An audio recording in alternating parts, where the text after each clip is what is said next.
Hi my lovies, welcome back to my channel. Today I will be doing a Q&A video that's structured around couplehood. So that's whether you're married or dating, it doesn't matter. I just basically put something out there on Instagram asking for you guys to submit some questions so that I can answer them for you on this video. And I'm definitely going to have to split this video up into parts because I got such a great response. So thank you guys so much for sending in your questions. I know a lot of women out there always send me DMs and other comments on Facebook and YouTube, all over social media, asking about different relationship advice. And I'm not a pro on this. I'm not a therapist or anything, but I just pull from my experiences and hope that you can take something from that and it can encourage or inspire you in some way. So with that said, let's get started with the first question.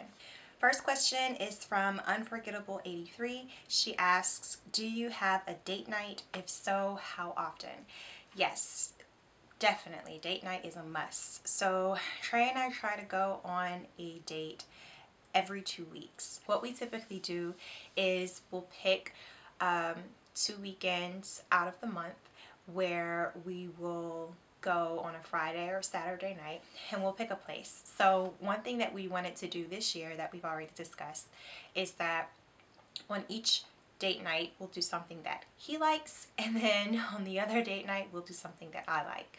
We like very different things, so in order to kind of accommodate each other and to be able to love on one another and to support that person in whatever they like or love, we made this happen. So for instance, one night we may go to, like, I don't know, a museum, and then go to some type of speakeasy afterwards, and that would be more his night.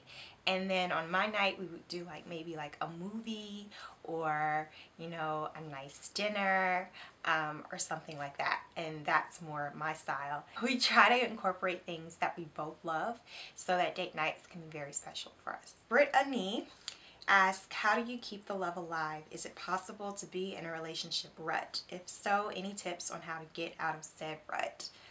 Oh my gosh, that's a really good question. So Trey and I will be married for 7 years this September. However, we've been dating since I was 17 years old and he was 18. So we have a lot of history there. There are definitely moments where we kind of hit a dull plateau and we're just kind of cruising through life as normal instead of really pursuing each other. We haven't necessarily taken that the love language test, but throughout the years we've kind of understood exactly what each other likes. So for instance, Trey is a touch guy. He, you know, receives a lot of love and attention through touch, and a lot of confirmation and respect through touch. It never fails to surprise him with initiating sex. He has a very high libido, and sometimes I just can't keep up, but there are moments where I'm like, I'm going to surprise him. You know, when he gets home today, I'm gonna make it happen. And although, you know, I may be tired, it's just kind of like, that's one day in my mind that he doesn't know about, that I'm going to set aside, and it's going to feel extra special. He's really going to appreciate it, and it's going to be worth it. You know, I feel like it's important to kind of remember what first drew you to your husband or to your partner or boyfriend, and not get stuck on just the period of feeling comfortable. Oh, this is another thing. Trey loves to watch videos, like those little videos on Facebook and stuff. They're like a few seconds long. He goes hard on watching funny videos, and he always wants me to watch them. Like, he's always like, babe, look at this video, and I'm like, I never really watch those videos. Okay, Tia, this is something that Trey is genuinely interested in, and although it's not really funny to you and it's not your thing, it's okay to be able to experience it with him on those moments when he just wants you to look at a 15-second funny video. Take a second, stop being so, you know, critical or just like whatever, and share that moment with him. And I'm telling you, when I am willing to do that without him having to ask me 1,000 times, he lights up. Sometimes it's the simple things. Well, actually, most of the time, it's the simple things that count. So, next question, Nina Small asks, did becoming parents change your marriage? If so, how? So the answer to the question, definitely. Becoming parents definitely changes the marriage, and it doesn't have to be in a negative way, but it's inevitable. It's going to change it somehow because it's such a drastic change when you have a child. I mean, there were some things that we had to kind of like come together back to the table on and rearrange different things as far as time management, as far as making time for one another. For instance, scheduling the date nights. Before, Trey and I would go out as many times as we wanted during the week. It was just the two of us. If we wanted to go out to dinner and I didn't want to cook on a Wednesday night, we went out on a Wednesday night on a whim.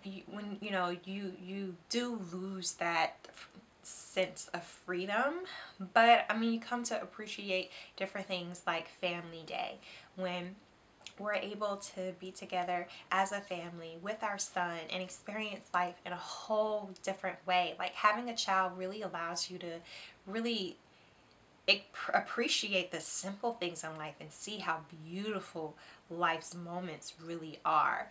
And you don't have to pay for that.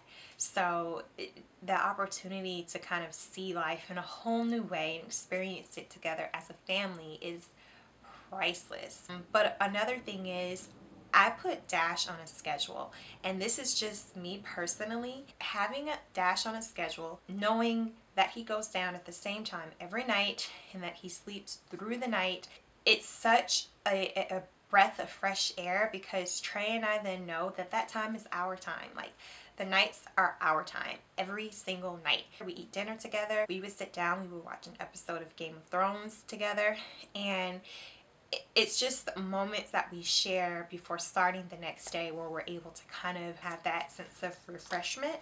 That works for us. Keela asks, how do you find marriage-oriented men? Oh, madam, that is a question for you. It's a hard question. It's a hard answer to give. The first thing that I would do, or that I did, is pray. Oh my gosh, you've got to take it to the Lord, because when you go out there and you try to be in control and try to handle it and try to make sense of everything, like you have this list or you have this idea or you see this type of life and you're like, yeah, I deserve that and I want that for myself, and you try to go and make it happen and have your antenna up for this certain man, disappointment.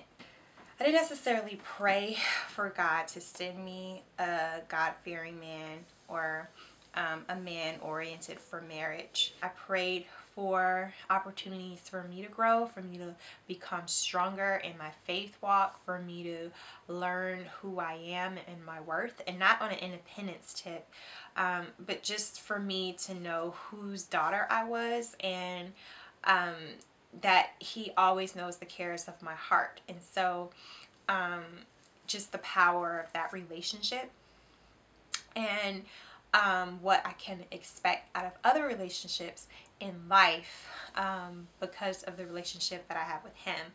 I firmly believe that once you have that conversation with God and you're humble in that spirit, then God allows you to move in certain places or experiences of life where you're able to encounter different people and form different type of relationships that will enable things like that to occur, for you to meet a man who is who loves you, who has a heart after God, and who wants to pursue marriage. But I just feel like that avenue for me, I just feel like that's not what the Lord desires for you first. He wants you to be whole first and secure in your faith, to have wisdom, so that when the time comes and this man enters your life, then you're able to be wise in your decision making and be able to have that discernment to say, okay, this guy deserves a phone call, or okay, this guy deserves you know, a coffee date.